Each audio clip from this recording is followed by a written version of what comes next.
সাহেব কাজ কাম শুরু করে দেন। তাহলে ছেলে মেয়ে তো দুজনই রাজি, তাহলে কাজী সাহেব বিয়ের কাজ শুরু করে দেন। বাবাজি তোমার নাম কি?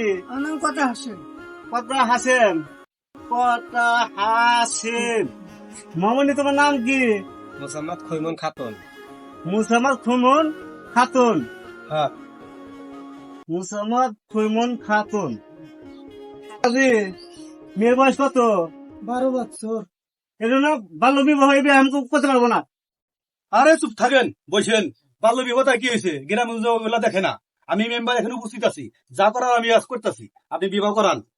এই বিবাহ করবা আপনি উচিত থাকছেন। হ্যাঁ, আমার কোনো সমস্যা হবে না তো? না, কোনো সমস্যা হবে না। কিন্তু আমার যদি সমস্যা হয় সব দায়ভার তো আপনি নেবেন। ঠিক আছে, সব দায়ভার আমি নিবো। সমস্যা না, আপনি বিয়ে করান। ঠিক আছে। তাহলে মেম্বার সাহেব বিয়ের মাল কত লিখবো? লেখেন 1,01,000 টাকা এবং 1 ভরি সোনা বুঝিয়া পাইয়া এটা লেখেন। 1,01,000 টাকা বুঝিয়া পাইয়া, 1 ভরি সোনা বুঝিয়া পাইয়া। বলো বাবা কবুল। কবুল বলো বাবা কবুল। কবুল বলো বাবা কবুল। কবুল।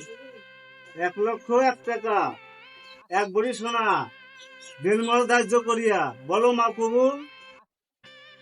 কেন তুই কবুল করছ না? কবুল কর। আরে কবুল কর, শরম কিসের এত? বাড়িতে নাকি বাল্য বিবাহ হইতেছে? কি হয়েছে? মেম্বার সাহেব আপনি গ্রামের একটা জনপ্রতিনিধি হয়ে এই যে বাল্য বিবাহ করাইতেছেন, এটা তো দেশের আইন অবৈধ। আরে গ্রামগঞ্জ এত অবৈধ কাজ চলে না।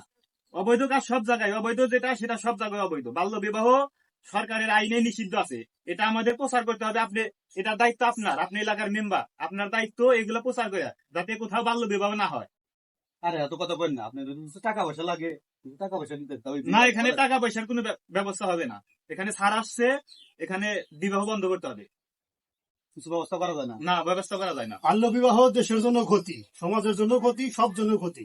আপনি একজন জনপ্রতিনিধি হয়ে যদি আপনি এইগুলা সাই দেন, তাহলে জনগণ বুঝবে কি, শিখবে কি? আর আমি এলাকার একটা মেম্বার, আমি যদি এই সমস্যার সমাধান করতে না পারি তাহলে তো আমার মান সম্মান থাকবো না। এটা বললে তো হবে না, আপনি তো আইন লঙ্ঘন করতেছেন। দেখেন কিছু করা যায় না, এটা সম্ভবই না, টাকা পয়সা দিয়ে কিছু করা যায় না। সম্ভবই না। এই বাজার বান্ধব, ঠিক আছে স্যার। আপনি একজন কাজী হয়া বাল্য বিবাহ করাইতেছেন, এটাকে আপনি ঠিক করতেছেন? আমার কোনো দোষ নাই, সব মেম্বারের দোষ। হ্যাঁ, কাজীকে ধরতে পারি নাই, পালাইছে। মেম্বার সাহেব আপনি বলেন, এটা কি ঠিক হয়ে যাইছে? আচ্ছা, আপনি যেহেতু বলতেছেন আর এগুলো ঠিকও না, বাল্য বিবাহ যেহেতু মেয়ের বয়স হয় নাই, প্রাপ্ত বয়স হয় নাই, আপনার কাছ থেকে অনেক কিছু শিখলাম। আর এগুলা কাজ আরো জানি ভবিষ্যতে এই গ্রামে না হয় সেই ব্যবস্থা আমি করব। তবে আপনারা এই কাজে করে হারানি করেন না, আমাদের আর হারানি করেন না। মেম্বারে আপনি সুনামি আছে দেখা, এই চান্স আপনাকে ছেড়ে দিলাম। ভবিষ্যতে জানি এগুলা কাজ আর না হয়। আচ্ছা, আপনি দোয়া করেন ভবিষ্যতে এই কাজ আর কোনোদিন হবে না। চাচা, আপনি মেয়ে একটা ঘরে যান, যে তুমি এর বয়স হয় না, এই বিয়েটা ঠিক হবে না, নিয়ে যান।